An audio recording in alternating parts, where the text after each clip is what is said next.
This channel does not promote any violent, harmful, or illegal activities. All content provided by this channel is meant for an educational purpose only. এবার সরাসরি ভাঙড়ে নজর রাখতে হচ্ছে, তার কারণ আবারও প্রকাশ্যে শাসক কোন্দল।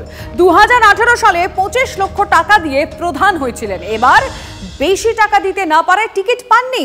হ্যাঁ, এমনই বিস্ফোরক অভিযোগ, কিন্তু কোথা থেকে, ভাঙড়ের এক্স্যাক্ট কোন জায়গা থেকে এই অভিযোগ আসছে, কি অভিযোগ, ডিটেইলে জানবো সত্যজিৎ আমাদের রিপোর্টারের কাছ থেকে। সত্যজিৎ, দেখো, গতকালই ভাঙড়ের কোচপুকুর এলাকায় একটি কর্মী সভা হয়, আর সেই কর্মী সভাতে বক্তব্য রাখতে গিয়ে ভোগালী 2 গ্রাম পঞ্চায়েতের প্রাক্তন প্রধান তিনি সরাসরি আরাবুল ইসলাম এবং আরাবুল ইসলামের পুত্র হাকিমুল ইসলামের বিরুদ্ধে অভিযোগ করেন যে 2018 সালে 25 লক্ষ টাকার বিনিময়ে তিনি প্রধান হতে পেরেছিলেন, কিন্তু বর্তমানে এবছরে অর্থাৎ এই পঞ্চায়েত ইলেকশনে কোনো রকম ভাবে সে টাকার পরিমাণ তাদের মেটাতে পারেনি, অর্থাৎ যত পরিমাণ টাকা চেয়েছিল সেই টাকা তারা দিতে পারেনি, তিনি দিতে পারেননি, সেজন্য তাকে টিকিট পর্যন্ত দেওয়া হয়নি।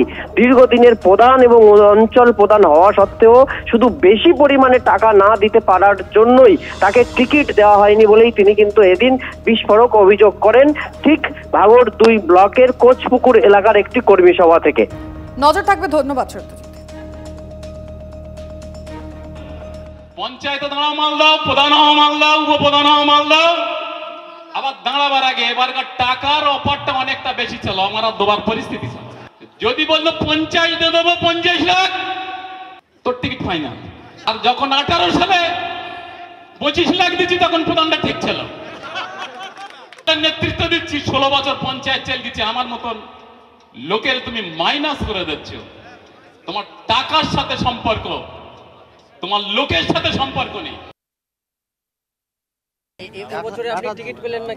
মালের রপা কম হয়ে গেল, যে তখন ছিল আরাবুল ছিল, আরাবুল আর আরাবুলের ছেলেলেস, ওটা আরাবুল ইসলাম বলতে পারবে, আর মোদাসের ভাই যে প্রাক্তন প্রধান ভোগালী সেই বলতে পারবে।